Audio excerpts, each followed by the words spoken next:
بسم اللہ الرحمن الرحیم۔ السلام علیکم ورحمۃ اللہ وبرکاتہ۔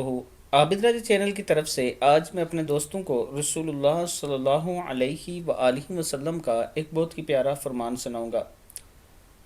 رسول اللہ صلی اللہ علیہ وآلہ وسلم نے فرمایا، اگر بیوی سوئی ہوئی ہو تو بلا وجہ اس کو جگا دینا سنت کے خلاف ہے۔ سیدہ عائشہ صدیقہ رضی اللہ تعالیٰ عنہ فرماتی ہیں کہ میں سوئی ہوئی تھی تو اللہ کے حبیب صلی اللہ علیہ وآلہ وسلم بستر سے بہت آہستہ سے نیچے اترے اور پھر جوتے پہنے بغیر ننگے پاؤں چلے تاکہ آواز نہ ہو۔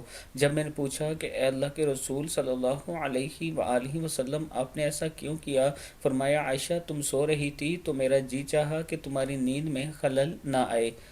نسائی کی حدیث ہے۔ اللہ تعالی ہم سب کو بھی رسول اللہ صلی اللہ علیہ وآلہ وسلم کے فرمان کے مطابق زندگی گزارنے کی توفیق دے۔ السلام علیکم ورحمۃ اللہ وبرکاتہ۔